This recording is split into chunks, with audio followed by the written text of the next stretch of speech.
What's up, everybody? Govercare here. I'm gonna be doing reaction to Swagkage on ranking every Naruto arc from worst to best. I think I did one with his video on, I forgot which video he did with a Naruto list. I had to try to look it up. No, he did one for every fights in anime. Every fights in anime, and I got like 78 views for it. So I'm gonna be watching his ranking tier list on worst arcs. We all like, some of us like Naruto. I get people don't like Naruto, but we're gonna get into like the worst to best arcs. What arcs was the worst and what arcs was the best? And let's get into it. So first, before I start the list, let me lay out some ground rules. This video is only going to cover the original 700 chapters of the Naruto manga and the anime episode equivalents. Second, I'm going to be taking some creative liberties when drawing the start and end points for some of these arcs. There's not actually a clear consensus on like so he's not doing the fillers. I thought he gonna do the fillers, but he's not doing the fillers. So he's just doing like the main arcs of the manga and the anime together, but not the anime only, like the fillers. Okay. What counts as an arc, when some start, when some end, that sort of thing. The most common manga arc list that I see looks like this, and I don't know if it's official or not, but regardless, it's at odds with the official arc list that you can find on Naruto's website. Some of the differences I had to go back and rewatch Naruto again. Are, for example, rather than splitting the Chunin exams up into Chunin exams and Konoha Crush, the anime splits them up into Chunin exam preliminaries and Chunin exam finals. Yeah. Another example is the manga list considers the Itachi pursuit mission and the formation of Hebi, Jiraiya's fight with Pain, and Sasuke's fight with Itachi to be 3 separate arcs, but the manga considers it to be all one thing. They also define different periods of the Fourth Great Ninja War slightly differently, and I'm not really a fan of either of these, so for the sake of this video, I'll just define the arcs myself. The way that I've always looked at it is that the story of Naruto has 3 acts. Part 1, the start of Shippuden, which covers up to Pain, and the second half of Shippuden, which covers the 5 Kage Summit and the Fourth Great Ninja War, and that each of these acts have 4 arcs each. These 12 arcs, as I see them, are the Land of Waves arc, the Chunin exams arc, which includes every phase of the Chunin exam, and the Konoha Crush and all of them are like S tiers portion, the Search for Tsunade arc, the Sasuke recovery arc, the Kazekage rescue arc. So he's telling us how the arc's gonna work. He ain't ranked them, he's just telling us how most of it's gonna work. Have 4 arcs each.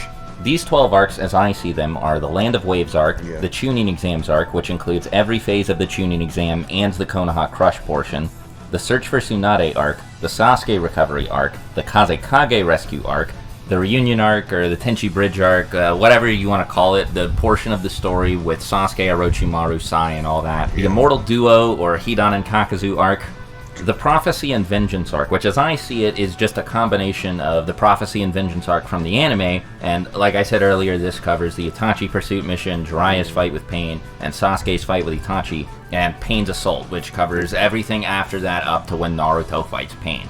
Then the 5 Kage Summit arc, which, you know, covers the 5 Kage Summit, the Fourth Great Ninja War, which doesn't cover the whole war, technically, but it includes everything after the 5 Kage Summit up until the chapter where Tobi's identity is revealed. Then after that, there's the Ten Tails arc, which starts where the last arc ends and ends when Kaguya makes her first appearance. Then finally, the final arc, which is what I actually called it, covers everything from this point up until the end of the series. Sorry if the whole labeling the arcs myself thing was weird, obtuse, or stupid. I'm not trying to be difficult or whatever. Doing it this way was just genuinely the easiest way for me to rank these arcs. Now then, time to start the countdown. After a good word on behalf of our sponsor, Raid Shadow Legends! That's right, baby, it's raid time. You had to put Raid Shadow Legends in here again. Oh no. And I don't just mean for an ad read, but I mean that the game just got through celebrating its 4-year anniversary. Can you believe it's been 4 years of Raid Shadow Legends? 4 years of what may very well be the greatest game of all time. There has never, and I mean never, been a better time to get started. More on that in a second, though, because first I need to If Raid Shadow is really that good, I don't know. Answer: why should you download Raid in the first place? It's tough to narrow my reasons down to a handful. Raid's got the best graphics, the sickest turn-based RPG combat, and the single greatest roster of characters you've ever seen, not just in a mobile game, but in any game.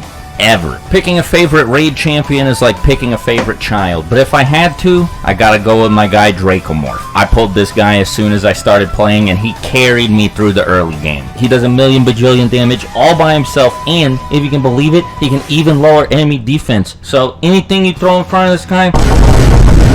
If you're brand new, you get to go on your very own personal journey with your starter champion. I like Dracomorph the most, but the one I started with was Gallic, and I'll never forget the many incredible times we shared together. Also, this April, you get to go on your very own egg hunt, but not just for any eggs, for drag. I'm not skipping it because, like, I kind of respect their how they put if they want to put ads in their video. I find with them putting ads in their video, it helps them too. So I'm not gonna skip it because, like, it's their video.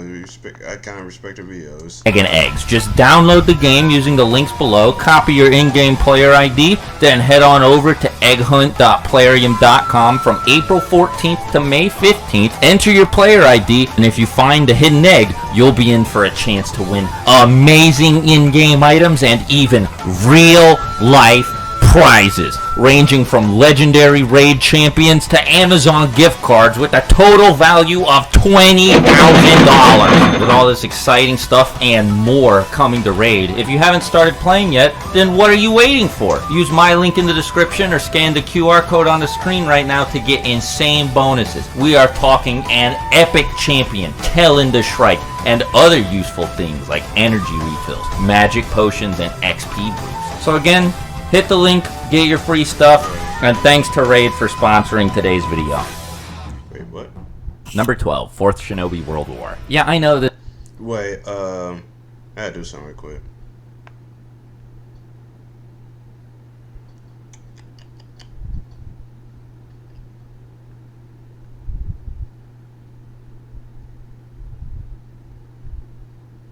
Here we go. Got to fix it. I want to end it, but I just had to keep it that way. I had to see my terrible teeth because I ate hard candy when I was a kid, messed up my teeth. But, like, yeah, just go ahead and see my face right there for like a couple minutes because, like, I kind of fucked it. Wait, I don't even see my face. That's so stupid. Well, I just gonna keep it right there because, like, I can't edit it out. I may edit it out, but, like, yeah. This is like the coldest Naruto. Yeah, and let's be honest, he put the first worst one in number 12 is the Fourth Great Shinobi War. Let's be honest, it was a terrible arc. Number 12, 4th Shinobi World War. Yeah, let's be honest, it was a terrible arc. It's like it was an interesting premise. You took an interesting premise and you just kind of fucked it. What you did with this arc is where Obito just announced that, well, at the time he was Mara, because at the time he was Mara, he just announced and he just told the all the Kages that he won war against them. Then he went to Kabuto because he needed an army, because that's why they got Yamato, because they need Yamato's wood style to create this whole army of white Setsus. Then it was interesting because, like, they just got all these people's dead bodies, and they're gonna use their dead bodies by reanimating their bodies to fight in the war. It was like a cool concept because a lot of people were like, oh shit. But then another thing is like, because most of these characters that we seen are like not as strong as the characters that we know nowadays. They're not as strong as characters like Choji, you know. Because Choji will like have these people. The same thing with Neji, you know. But every single one that was struggling. I get the thing of it was that they gave them moral power boost. Then it was hard to kill them as well. So I understand that too. Then after that, it's just gotten way dumber because like the fights just kept going on with the whole Obito nerf fight, because that fight especially in the anime, went on for a very long time. People always complain. People always say about. I'm not gonna say complain, but I understand. With Goku and Frieza, Naruto did the same thing with this war. When the war, especially in anime, just took so long to get over with. Then we got to the Kage thing. Then it just messed up Madara too. We went all the way here to fight Madara. Then y'all killed him off and bring Kage there. Then we had to get to Boruto because now we had to do it Kage's family tree. But yeah, this arc was not good. Yeah, I know this is like the coldest Naruto take ever, okay? Is anybody surprised that the war arc is in last place? Probably not. It has a lot of problems. Problems I've been over plenty of times. There are some good parts in the arc, but it was some good parts in the arc. I'm not saying it weren't no good parts in this arc, but the problem is that outweigh the good. It's so many bad stuff in here that you just can't say that even the good stuff were. It's just you can say skip the bad parts, but the bad parts are there, and with the good stuff, this art's just not that good. Video catalog. The main two issues are, first, at a certain point, the plot just kind of stops moving forward altogether. Yeah. As soon as everybody in the Allied Shinobi forces starts fighting Kabuto's reanimated ninja, interesting plot developments cease altogether. It's just fight after fight after fight. And the second problem is, and that's another thing too, because like I get why they did. Then it's like you had to go to one fight, go to another fight, go to another fight. I get it what they were trying to do because they want to show you what the side characters are going through, but it's just stop the main arc. It just went to like side characters arcs. That pretty much all of these fights are boring. What you're left with is a long stretch of and that's dead another time. thing too. Most of these fights were boring too. Really, that's another thing. Most of these fights would have been. I think a lot of people have been fine if the side characters had their moments, but the problem is they were just so boring, and I agree with him with that too. What was the best fights in here? If not really that many. With no plot hooks, You can watch this video on he ranked every fights, and you can understand why this art was not that good, except for a small portion. Bunch of lame fights. There's nothing here to keep the audience captivated. Now let me speak a bit in the arc's defense, because I don't think it's all bad. The beginning is pretty engaging, especially if it's your first time. The beginning was cool, especially how they introduced the war and stuff, and the concept. Watching the arc. Even though it wasn't executed well, the setup to this arc is great. A battle between an undead army of the strongest ninja in history and the rest of the world sounds badass. Like, really badass. And speaking at least from my experience, it was hard not to get excited about seeing characters like Zabuza, Haku, Asuma, and various members of the Akatsuki again. The tumultuous alliance between Obito and Kabuto is also pretty interesting too. Plus, there's a lot of intrigue in Sasuke getting the Eternal Mangekyo Sharingan and Naruto training to eventually master the Nine Tails. Yeah. The flashback with Minato and all of the insight into the Nine Tails Because attack that it provides. you still got most of these arcs where Sasuke got the Sharingan, then you had the arc with Naruto and his family. There were some good parts of this arc. I'm not saying it weren't some good parts. Like I say, I've actually come up with meaning. Like I said earlier, it's some bad parts that make this arc not good. Is also some of the best stuff in the series. So the beginning of the arc definitely gets a pass from me. Yeah. Things only get bad when the actual war starts, but pretty much as soon as Naruto and B step in, things start to pick up a little bit, and by the end, when the arc reaches its climax and the 5 Kage are fighting Madara, Naruto and B are fighting Obito, and Sasuke and Itachi are fighting Kabuto, it's not like exceptional, but it's all really good. It also gets bonus points for featuring Madara versus the 4th Division. Like I said in my fight ranking video, this is the best villain introduction in the series, hands down. Easily. Number 11, Kazekage Rescue. This arc has a strong start and has a lot going for it. Yeah, I get it. In this arc, Naruto came back. It was the beginning of the series. Naruto just came back. Gaara got kidnapped and they had to rescue Gaara. but it was kind of boring as well. I had to rewatch the anime. I don't want to like. He's just green with everything Swagkage say. So I would say I'm going to rewatch the whole anime to get my a second opinion on it. Or I maybe should watch it on YouTube. Everybody can watch it with me.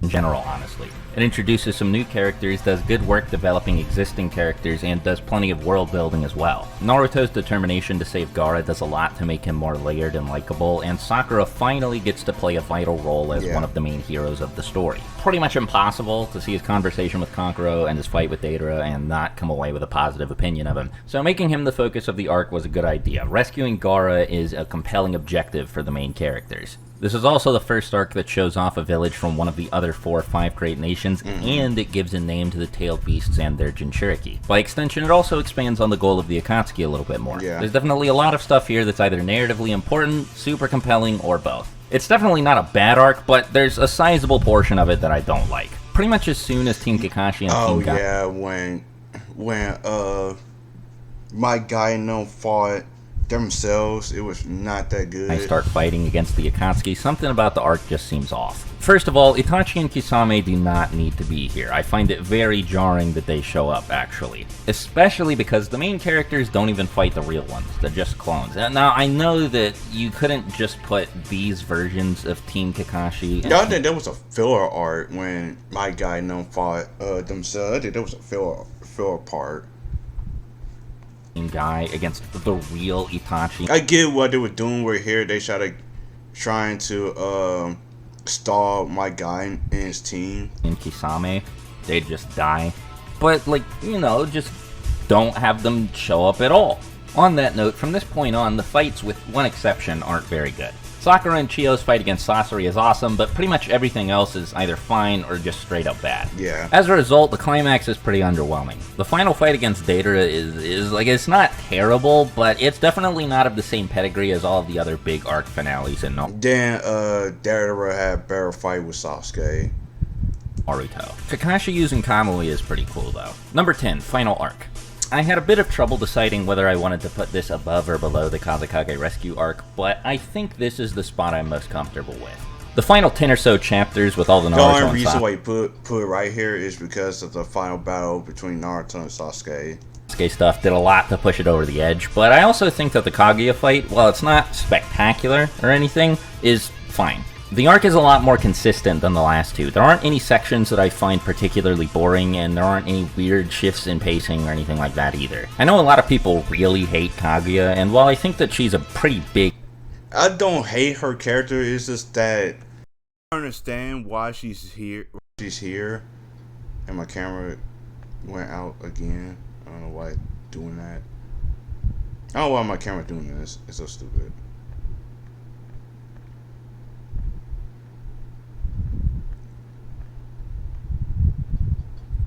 I'm sorry again. I don't know why my camera doing this, but I will come back over here too. Big step down. I didn't really hate Kaguya. I didn't really hate Kaguya. It was the fact that we built up Mara for a very long time. Then you just killed him off, and you just replaced him with her. Then the whole. I think a lot of people kind of said that people really want to see the full fight of Mara and Sasuke and Naruto, then you just cut all that away. From Madara and Obito, I understand why she's there, because she's the mother of chakra. Then she's trying to kind of I don't know what to say, try to destroy the world or just take everybody's chakra away. I understand her benefit of the Naruto world, because she's like a god in this world. I understand her being there, but it's damn, that's just fucked over Mara just like that. Really big step down. I also think that she's a fine villain. The Berserk all-powerful force of nature thing is something I'm a fan of, and this, coupled with how visually interesting her abilities are, makes her very fun to watch. The quiet insanity thing she's got going on is pretty eerie too. Throughout most of the fight, she has a pretty calm look on her face, but Kishimoto does a good job conveying that beneath it, she's totally gone. I'll address another elephant in the room with Kakashi Susanoo. A lot of people think that this was the stupidest thing ever, and it's not extremely stupid, but it's also really, really, really cool. Like, yeah, it's the big... I understand giving Kakashi the Susanoo. I think a lot of people like they just gave him Susanoo just like that without him having any training whatsoever. Cause it took Sasuke so long to get Susanoo, and Kakashi just got it instantly. Biggest, stinkiest pile of horse shit in the whole series. It doesn't make any sense at all. But I think that Kishimoto, like, he had to... It kind of makes sense how he just got Susanoo just so quickly. I get that these other characters... I get why he gave Kakashi Kamui. Not Kamui, gave Kakashi Susanoo is because it's the final arc. And he wants to make a big battle for this fight, but it's like it was still kind of dumb how you just gave Kakashi Susanoo so quickly, and it took Sasuke so long to get it. No, and the same thing with Itachi. That he was just destroying all of his readers' suspension of disbelief to do this. I think that he knew that that was going to happen and that it was worth it.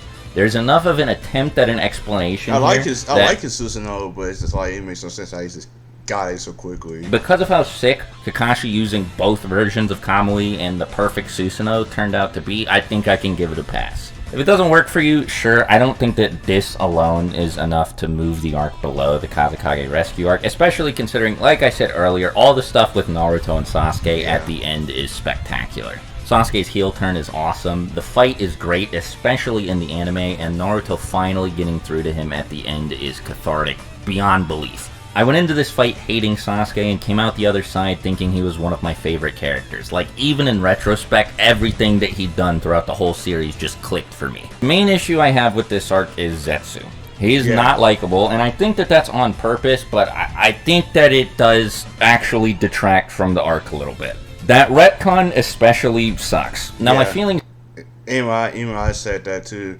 That whole Zetsu thing we did tomorrow was really bad. On it have mellowed out a bit since I first read the chapter where it happened, but I still don't like it very much.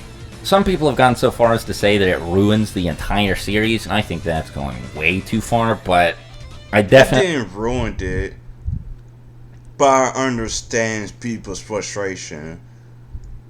I don't like it. Number 9, Reunion. Like the last one, this arc doesn't have any bad parts pacing-wise, but it also doesn't have any sticky... Oh, okay, this is a reunion with Naruto return.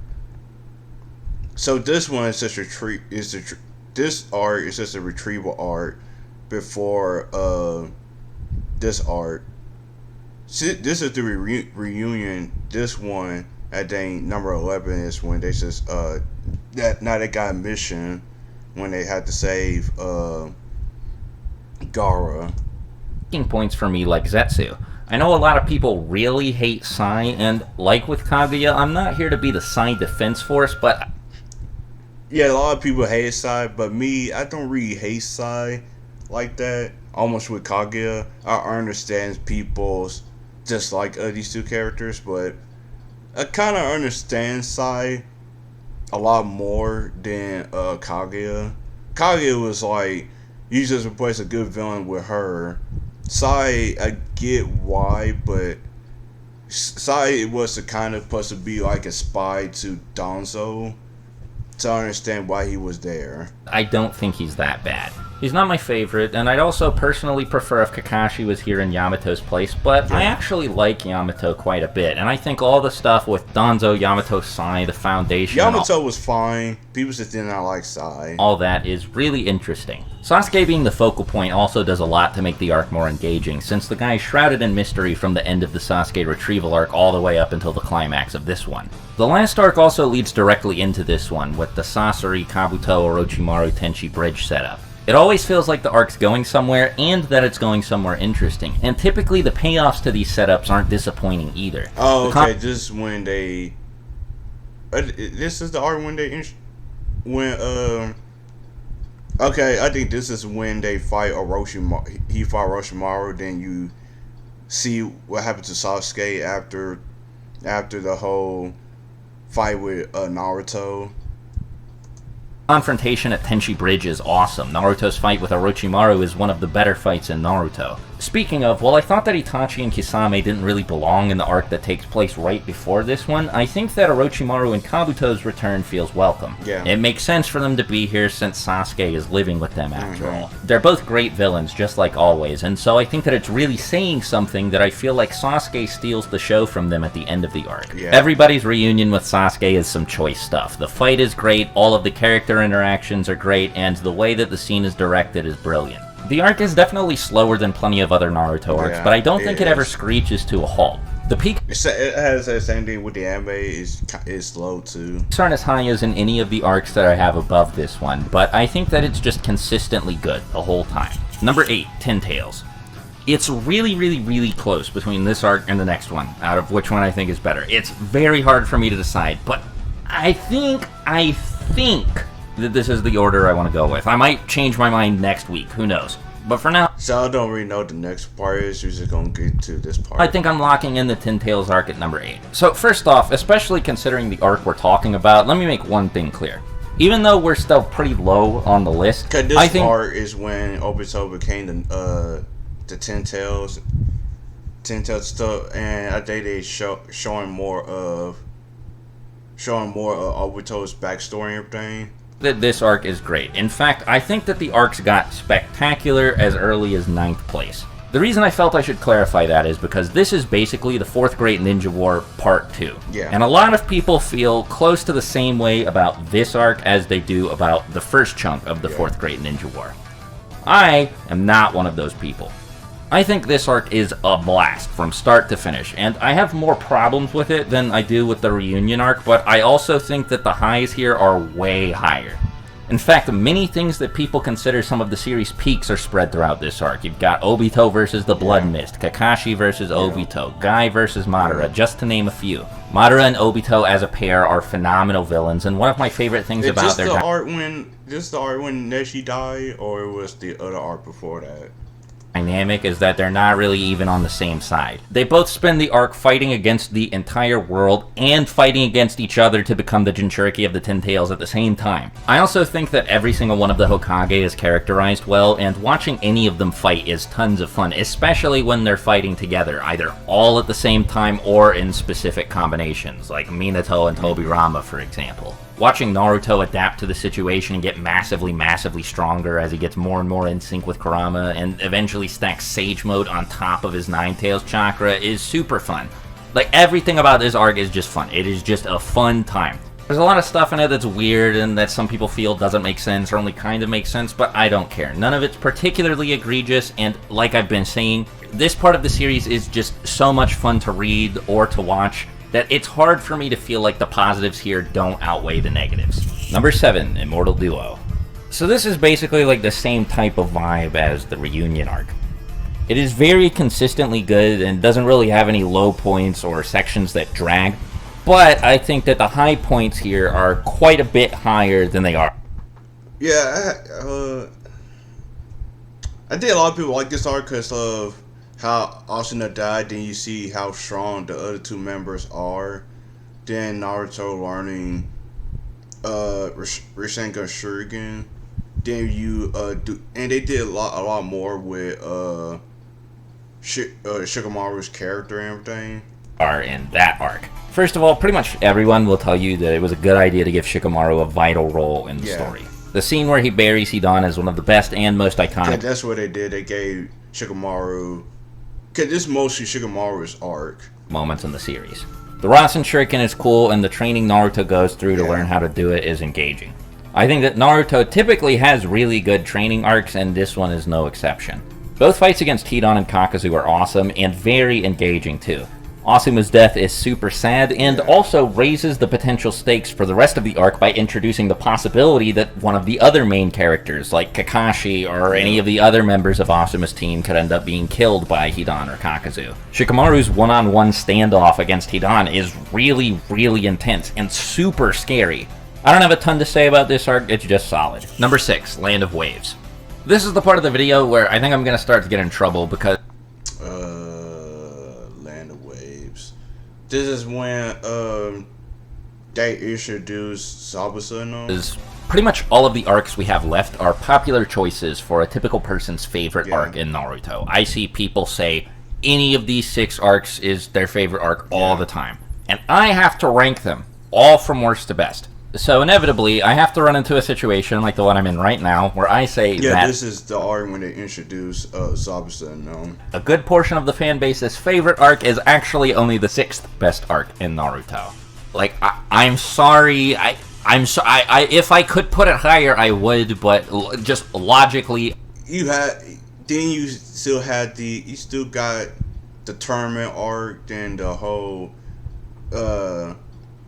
the Force of Death arc. Most of those are a lot better than Zabuza's. I'm sorry. I can't. One of the arcs has to be 6th place, and it's this one. Let me say right from the outset of my analysis that I totally get why this would be somebody's favorite arc in the series. It's a really, really, really good part of Naruto. If you think the Land of Waves is the peak of the series, that's totally fine. I get it. Same goes for everything I have above it. I just like these next 5 arcs more. But yeah, like I said, like I want to stress this. Zabuza arc peaked. I would say kind of. I think the tournament arc, the Shinobi, when they did that tournament arc, I had to say that's when they kind of peaked. This arc is spectacular. Then you see in Naruto, I just can't say anything today. Zabuza and Haku are awesome first villains. All of the main characters are introduced super well. The first chapter with Naruto, Iruka, and Mizuki is spectacular.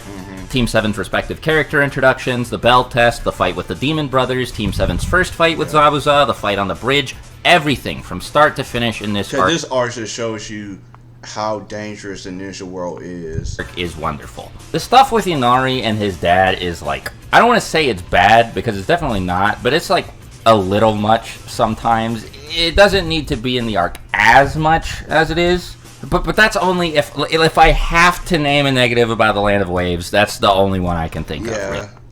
Let's be honest, a little bit is. This is just such a good first arc for the series.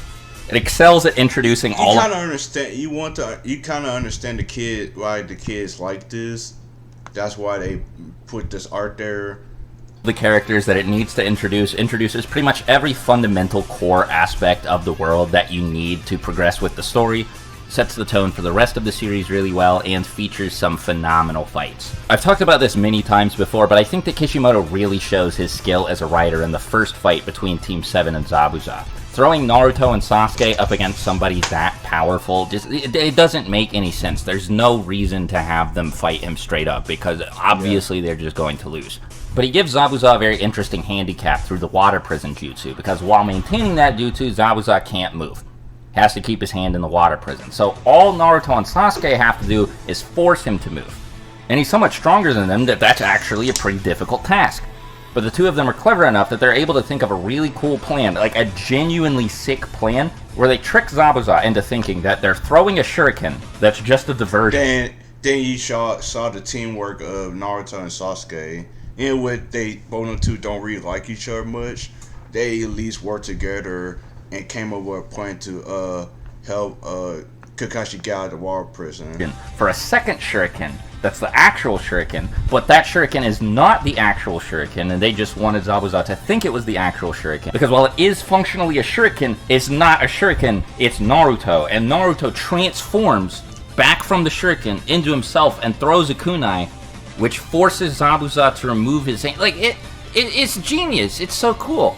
Like, if I didn't know any better and someone showed me the opening chapters of Naruto, my gut reaction would be, well, okay, so they're going on this mission, right, but they have this super strong, like, mega badass Kakashi with them. Like, what are Naruto, Sasuke, and Sakura supposed to do? Kakashi is way more competent than them. Anything that could possibly threaten them is something that Kakashi will just be able to sneeze away, and anything that could threaten Kakashi is something they would have no business helping him with, right? And Kishimoto, he just swiped that problem away, made it a complete non-issue in the arc.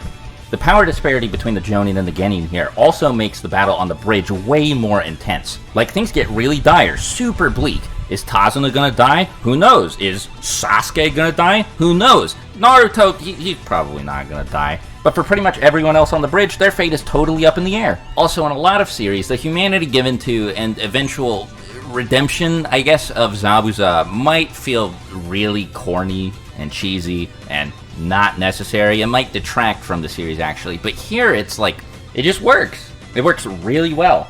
Zabuza, this emotionless sellsword bounty hunter, villain, antagonist, who you're not even supposed to empathize with at all, has an emotionally resonant character arc. Yeah. Like I said, there are many times throughout this arc that Kishimoto is able to show off how talented he is as a writer. Number 5, Chunin exams. Yeah. I'm gonna get executed for this, I know. He gonna get executed. I'm surprised he ain't got executed because he got a lot of likes and dislike ratio. He got a lot. He ain't got ratio to hell. He got ratio in a good way. People do agree with him. Agree with his list. But look, I like the Chunin exam. I'm interested what the others are. That I can say. I can see why. Okay, number 5 is not low when we're talking about Naruto arcs. So let's start with why I think it's better than the Land of Waves. So first off, in the Forest of Death portion, I think the tension is just as high as and typically exceeds the tension present in the Land of Waves on the bridge. There are many situations where it seems like one or more main characters is about to die. Yeah. Also, now, instead of there just being 2 very scary antagonists, there are like a billion. Yeah. You got Orochimaru, all of Orochimaru's goons, Gaara, and pretty much anybody with an unusual or creepy character design. Mm-hmm. This is also the arc that introduces Orochimaru, one of the longest lasting and most impactful villains in the whole series. Here he gives the curse mark to Sasuke and sets up one of the most important plot points for the rest of the series, that being Sasuke's defection from the Leaf. And also, we get a really cool moment out of it when Sasuke awakens the curse mark and breaks Saku's arms. The stakes past to the Forest of Death aren't necessarily life or death. Like, people can still die in the Chunin exams, but it's less about that and more about whether or not the main characters are going to become Chunin. This makes the arc really engaging, especially if you're invested in any of the characters taking part in the tournament, which if you've made it this deep into the series, you probably are. It also keeps the adrenaline pumping with fight after fight after fight after fight, and I'm gonna say something that might be a bit controversial, but is definitely not incorrect. Most of these fights, or at least a lot of these fights, aren't actually that good. At least not compared to other Naruto fights. Yeah. But every single one of them at least makes for a good scene, I think. Aside from, the fight's a little weak, but I don't think it's as bad as a lot of people say it is. Gaara versus Lee kind of speaks for itself. Yeah. The finals have some great highlights with Sasuke versus Gaara and Shikamaru versus Tamari. I think a lot of people liked it. Let's be honest. The only reason why a lot of people liked it is because of what happened to Sasuke around the Forest of Death when he introduced Orochimaru Then Lee versus Gaara was like the best fight in Naruto. Yeah, maybe one of the best fights in Naruto, like top 5 best fights in Naruto. That's why a lot of people like the art, but then you get to like the other fights, you don't really care much. And I had to agree with him with that. Is that, do you really care about Naruto versus Kiba? Then Choji versus that other guy, then Shikamaru, then people don't really even like Sakura versus Ino, even though it was like a alright fight, below average fight. It's like, then you have to really think about it. Then it's like, do you really care about most of these fights in this art? Not really. You only like the really good ones. That's why Chunin was awesome, because like he had some really good fights and had some parts that gonna move the story along in the future. But other than that, most of these fights were like average at best. Orochimaru's fight against Hiruzen during the Konoha Crush section and Naruto's fight against Gaara are both spectacular. This arc also introduces an impressive number of new characters, many of whom end up becoming mainstays. Guy and his team, Kurenai and her team, Asuma and his team. I mean, like, technically some of these characters debuted in Chapter 1 in the Academy, I guess, but that doesn't really count, right? I'm pretty sure. You just don't know their characters like that in like the first episodes and stuff. Don't be that guy in the comments like, well, technically, Shikamaru, you're not, he was actually in Chapter 1, Swagkage. Like, don't, please don't. But yeah, all this. No, it was like episode 2. But these are kind of introduced, most how their characters really are and their abilities. Sand siblings show up for the first time here too. Jiraiya makes his first appearance in the Chunin exams. Like I mentioned earlier, Orochimaru and Kabuto make their first appearance in the Chunin exams. And then there are some characters who I think should have been more important than they ended up being, like Anko. She's really cool, but doesn't really do anything after this arc. Everybody likes the Chunin exams, and for good reason. Like I said, with the she should have been important for Sasuke because of the whole Orochimaru thing, but they just kind of forgot about her. End of Waves arc. If this is your favorite arc, I get it. It's just not mine. Number 4, Search for Tsunade. This is probably going to be the one that gets me in the most trouble. Yeah, this one going to give him some trouble. Because a lot of people will put finding Tsunade, people would say the Chunin one better than the Tsunade one. He is going to get a little bit some trouble. Before anybody says that I've lost my mind, no, it's not because people are going to think I have this too low. I think a lot of you are going to yell at me for having this too high. Specifically, over the Land of Waves and the Chunin exams. But yes, I actually think this arc is that good, and I think that it's also probably the most underrated arc in the whole series. So first of all, this arc introduces Itachi and Kisame in a scene that I think is brilliant.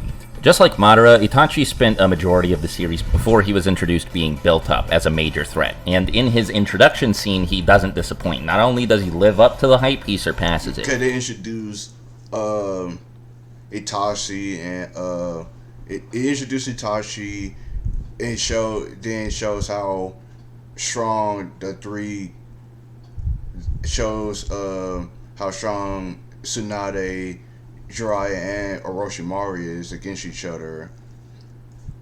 Then you understand a lot more about Sasuke's character and why he wants vengeance on Itachi. Then it shows how strong Itachi is as a character as well. I think that one of the reasons Itachi's so beloved is because of how cool he is in this scene. I mean, obviously, the whole plot twist, which I'll get into later in the video, has a lot more to do with it than that. But Itachi simply wouldn't be what he is without a debut scene this cool. Anyway, the arc also introduces the Mangekyo Sharingan. Yeah, it introduced the Mangekyo Sharingan, then Naruto learned the Rasengan too. And both of Itachi's unique abilities, Tsukuyomi and Amaterasu. And it also has hands down the coolest use of Tsukuyomi in the series. Another thing this arc introduces by introducing Itachi and Kisame is the Akatsuki and the threat they pose to Naruto. We also get the great scene of Sasuke's first fight with Itachi, and then the fight that happens immediately after between Jiraiya, Itachi, and Kisame. Speaking of Jiraiya, this arc also does the majority of the series' work developing Naruto and Jiraiya's relationship. After this, the amount of on-screen interactions between them is very limited. It's pretty much entirely thanks to this arc that Jiraiya's death in Shippuden is so effective. This arc also does a lot to establish the existing relationship between Itachi and Sasuke. Next, this is also obviously where the series introduces Tsunade, and I think I like Tsunade more than most people do, so maybe this doesn't mean as much to you as it does to me, but I think I like Tsunade. This arc is where she's at her most interesting. She's a really good foil to Naruto here. She's basically his exact opposite. With Naruto, you have this idealistic young boy who really, really wants to become Hokage, but isn't even close to being qualified for it. Then with Tsunade, you have this jaded, cynical old lady who's being offered the position of Hokage, but doesn't want anything to do with it. One thing that they have in common that makes watching both of them interact so entertaining is that they're both loudmouths. They are still a little different in this respect, though. Like, Naruto just doesn't have any tact whatsoever when it comes to navigating social situations, whereas Tsunade clearly knows better, but just doesn't give a shit. The character arc that she goes through here, and eventually concludes with her accepting her role as the 5th Hokage, is great. She's got a very compelling dilemma presented to her by Orochimaru too, one that's easy to empathize with. Plus, she's just funny, and it's really fun to watch her fight. This arc also introduces the Rasengan, Naruto's trademark jutsu, basically Naruto's equivalent of the Kamehameha for the rest of the series. Yeah. The Rasengan training, just because of how creative it is on Kishimoto's part, is competing for my favorite bit of on-screen training in the series. And I've talked about this plenty of times before, but the moment where Naruto finally manages to pull it off in the middle of the fight against Orochimaru and Kabuto is awesome. It's a series highlight for me, definitely one of Naruto's top 5 character moments. As Tsunade points out herself, the way he pulls it off is pretty clever too, making shadow clones so that they can use their hands to keep the chakra contained in the shape of a ball is like, it shows a very rare level of... Because Naruto, he couldn't really do it on his own like Jiraiya can do, but what Naruto did is that he learned to use a shadow clone to actually help him use the Rasengan. Because Naruto couldn't do it on his own, so he used a clone to do it. Well, Naruto know how to use Rasengan, but he just don't know how to use it by itself, so he had to use a clone to help him. Meta-awareness about the way his own power system works from Kishimoto. I get why Kishimoto decided to nerf Jiraiya and Tsunade. It would have been cooler if we'd gotten to see all 3 of them fight at 100%, but yeah. I can't really see a way around this problem, so I can ignore it. Number 3, 5Kage Summit. Then the only reason why they had no choice but to nerf him is to give Naruto the ability to use the Rasengan against Kabuto. Because Kabuto was easily beating up Tsunade. Now I don't want to say easy, but he was really beating up Tsunade. That's why Naruto saved her and used the Rasengan the first time. Now that I think about it, maybe this is also a hot take. Does anybody else have the 5Kage Summit this high? I feel like I might have to defend myself here as much as I did with number 4, but I don't have as much to say about this arc. Like, the number 1 main reason, I'm just going to be honest, is because I like Sasuke. Yeah. His fights against the Raikage and Danzo, respectively, are 2 of my favorite fights in the whole series, and I also like all of the interactions he has with the other 3 Kage. Yeah. Speaking of the 5 Kage, it was very nice to finally meet the rest of them after spending most... Yeah, especially going through the whole series, so I learned who the other Kages are in the series. Then the only reason why the summit is here is because of the whole Killer B thing. Because A wants revenge on, I think it was Sasuke, or yeah, I think he wants revenge on Sasuke and the Akatsuki for kidnapping his brother. Even though A doesn't know that Killer B is still alive, he didn't really get captured. He just replaced his he just used like a substitution thing with his Jinchuriki powers. Most of the series knowing just 2. This was a really interesting direction to take the story in after Naruto beat Pain. The Kage Summit. The only reason why Kage Summit was there is to discuss about Sasuke and what he did to Killer B. Because what I was thinking was going to happen was Naruto was just going to train some more and then move on to fight this Toby guy. I was definitely not expecting one of the main characters to basically declare war on the entire world by starting a fight with the 5 Kage. This is one of the most intense arcs in the series, partly because it doesn't really follow the same narrative structure as all the arcs that come before it. Like, I don't even know who the main villain is. Like, yeah, there's Danzo, but, like... He's actually on the side of like the good guys. Yeah, he's mostly the good guys. He's just doing the wrong thing. Danzo, even though a lot of people hate Danzo, I don't understand because I don't really like Danzo. But Danzo to me feels like Amanda Waller of Naruto. He's like the Amanda Waller of Naruto. He schemes stuff and everything else, but he do it to the benefit of the Leaf Village. He's not really a bad guy. He wants to be the good guy. He wants to be Hokage because he wants to be the one that's doing good, but he's doing it in a way where it's terrible and he's doing the wrong things, like how Amanda Waller is. You kind of understand both of these characters' perspective on they want to protect their country or of the world, but they're doing it in a way where it's not good. Technically, like they almost like anti-heroes. The real villain here is Obito. Yeah, Obito is more the main villain. And Sasuke is aligned with him. Like, Obito's on the same side as the final boss from the last arc. It's cool, right? Like, for Naruto, this is a formula break. It's not like a revolutionary storytelling technique on Kishimoto's part to do something like this. Obviously, there's plenty of media out there that's done things that are way weirder than this. But for something like Naruto, like I said, this is just cool. The only thing that sucks is the lame, shitty Fu-Ao subplot. Like, when I tell you I don't care about this at all, the words are not strong enough to convey my actual feelings. This is so boring, and it doesn't belong here. And the arc would be better off without it. Now, I did like the Kisame B subplot. That was pretty good. And the fight was pretty good, too. I guess it also could have done without Sakura's fake love confession to Naruto. That did not help how people felt about an already divisive character. Yeah, cause it did not help. It did not help her. It did not help Sakura. This made people learn that she's not that good of a character because now she did that bullshit. It didn't really help her character right there. In everybody's opinion, I think that part made her character worse. Because of what she did. But you kind of understand why she did, then it's like, then a lot of people are like, that's so bullshit. Because the only reason why she did is because she wants to don't want Naruto to deal with the pain of Sasuke. But even Naruto knows why she did it is because of the whole Sasuke thing.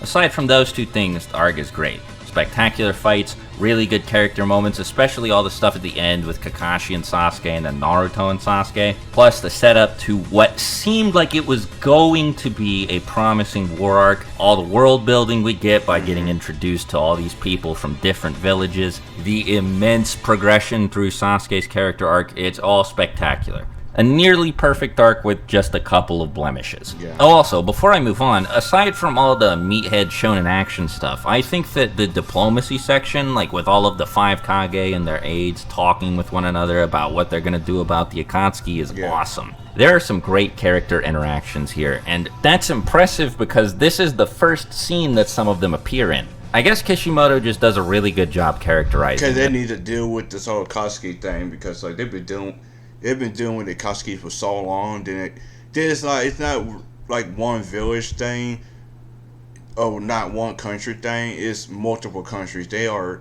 messing with everybody dealing with everybody in different villages in different country in their own countries, and it's a big of a problem because like they need to actually decide what to do with these deal with the Akatsuki. But now that I think about it, pretty much everyone is characterized either well or perfectly in this arc. This is in contention for Sasuke's finest hour as a character. Many of his best moments are here in this arc. There are a lot to pick from, but one non-fight scene that stands out to me, specifically in the anime, is the one where he appears on the ceiling of the conference room and his theme song starts playing, then Mifune jumps at him and he blocks Mifune's sword with his own sword.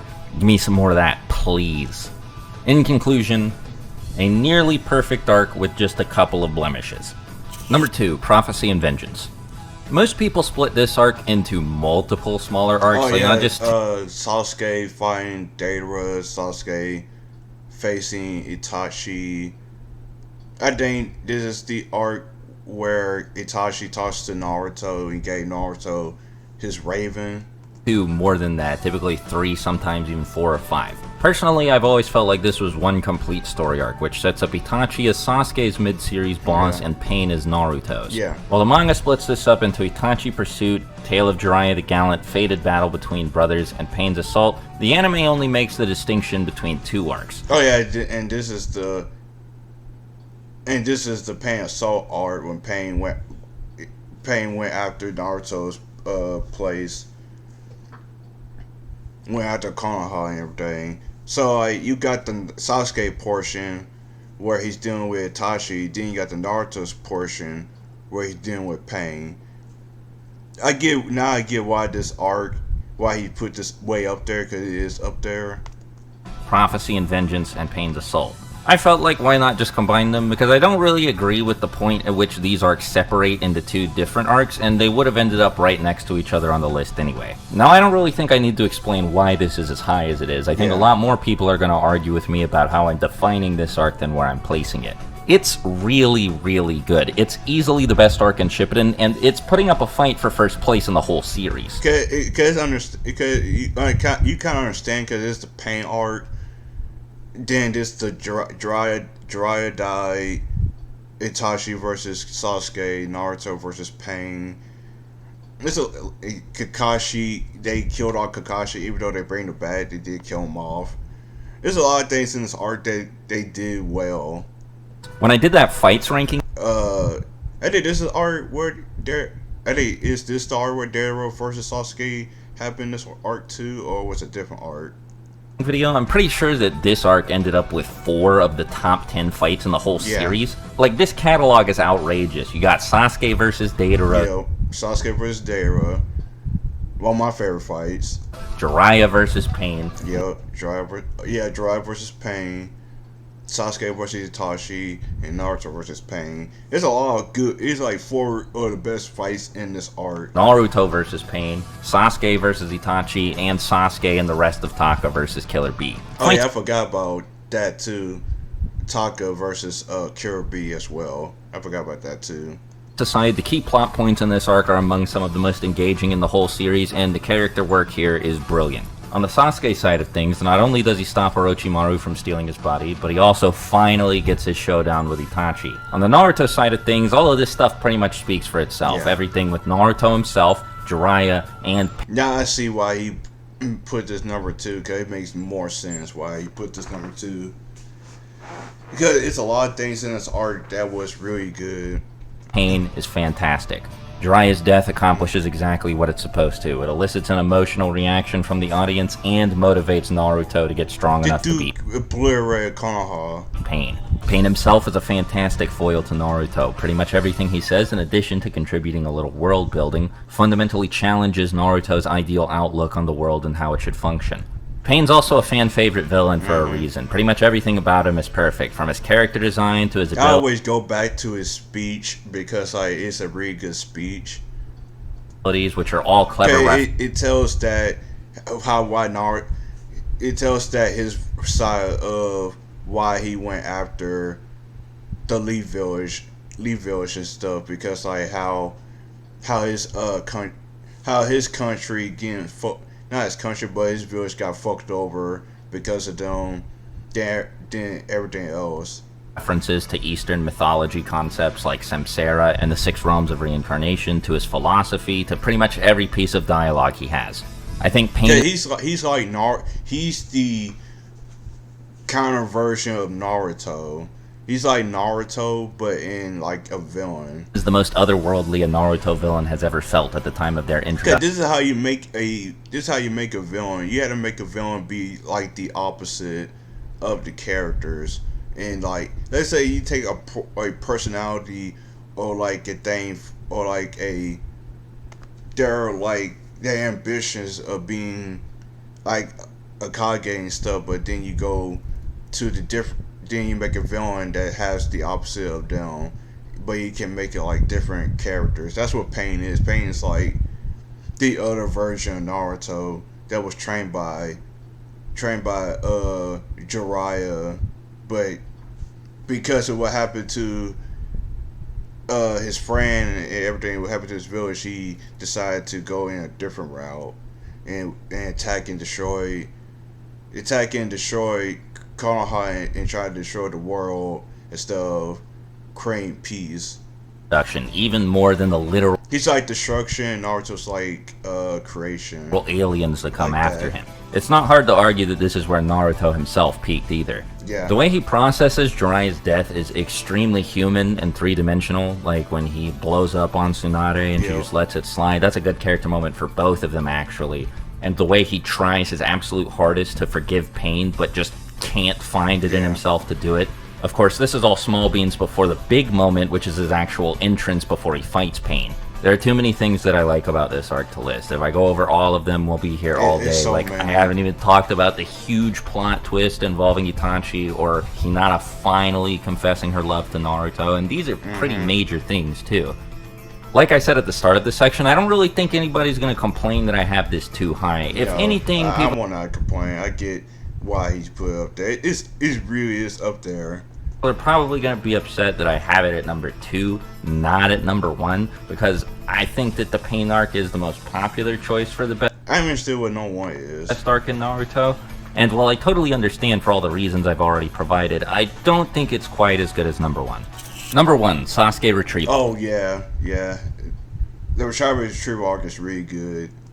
So if I were to rank the arcs based solely on the quality of the fights in them, obviously the last arc would be ahead of this one. Yeah. This would not be number 1. But, well, first off, this arc does have what I consider to be the best fight in the series, Naruto and Sasuke's first fight in the Final Valley. And second, I think all of the other pieces of the arc are generally consistently better than pretty much everything in any of the other arcs. This is a really good payoff to all of the Sasuke stuff set up earlier in Part 1. Every single arc before this one does something to help establish its foundation. The Chunin exams and Search for Tsunade specifically plant a lot of the seeds that we see start to sprout in this arc, though. It's very easy to see how everything that happens to him before and at the very start of this arc leads Sasuke to his breaking point. Seeing how strong Orochimaru is in person, getting the curse mark from him, and feeling its effects firsthand, only to pretty much immediately afterwards see the effects of Naruto training with a different member of the Sannin, then having this followed with his meeting with Itachi, where Itachi basically says Naruto is more interesting, more special, more extraordinary than Sasuke,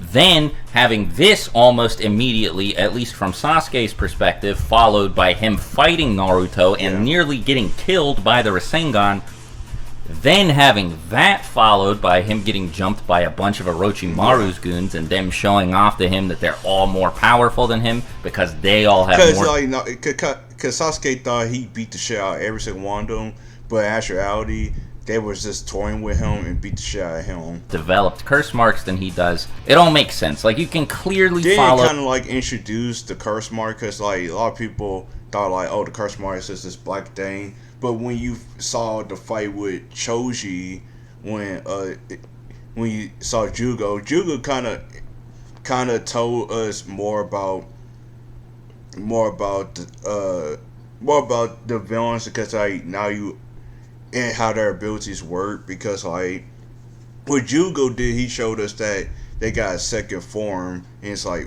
wait, what? So they got a second transformation? Because a lot of people didn't really expect it gonna be like a second transformation. Then you after the Jugo fight, then you're like, oh, every single one of them will have transformations like Sasuke. So Sasuke gonna have like, he got the curse mark, then the full transformation of curse mark. His train of thought if you pay attention to what's been happening to Sasuke up until this point. This is also arguably where we see many of the characters involved in this arc. At the time when I was a kid in like middle school stuff, I did not like Sasuke, but I got better understanding of Sasuke's character, and I'm like, I do like Sasuke. Arc at their best. Choji, Kiba, and probably Neji too never get to be as cool again as they are in their fights against... This is the only time you ever going to see all 4 of these characters have like... Saint Rock Lee have like... And a little bit Gaara have like really good moments. This is the last time you ever going to see the strong characters actually doing their own thing and actually have like moments in the show and stuff. Their respective members of the Sound Four. This is also probably the last time Kakuro ever gets to do anything truly cool, and speaking of the Sand Village, the reveal that they are on good terms with the Hidden Leaf Village is a welcome one. The stakes and tension are also arguably higher in this arc than they've ever been in the whole series, not just because of the consequences for failing this mission, but also because everyone taking part in the mission has to fight their own one-on-one deathmatch against one of Orochimaru's henchmen. Granted, Shikamaru, Kiba, and Lee all get saved at the last minute, but I thought for sure that Choji and Neji were done for. Also, the fact that Naruto lost his fight against Sasuke, maybe this was because when I watched this arc for the first time, I was just a kid, but it genuinely caught me by surprise and elicited a powerful emotional reaction from me, right? There was a pit, like a hole in my stomach. It's like the main character never failed, but he failed his mission to save Sasuke, and Sasuke just went to the dark side now. He did the Anakin Skywalker. He just went to the dark side. You thought he gonna turn him back good and try to stop him, but he couldn't stop him. He left. After I saw Sasuke walk away, it also completely changed the direction of the rest of the series. Shippuden is defined by the fact that Naruto lost his fight against Sasuke. I can definitely see arguments for moving some of the arcs I have below this one above it, but to me, this is the definitive Naruto arc. I'm curious though, because I know many of you are going to have vastly different opinions from mine. How would your list look? If you want, you can use the official arc designations, like Fated Battle Between Brothers and stuff, or you can order the arcs based on the way that I've defined them. Up to you. However you choose to do it, just let me know. I want to know what... I like his video. I understand why he put some of these arcs there. I may put a little bit. I may make it different, or I may do the same thing. Like he put these arcs. But I had to rewatch the show to get my full take about it. But I hope y'all enjoyed this video. Go subscribe to Swagkage. Made some really good videos. I will see you guys later, and goodbye.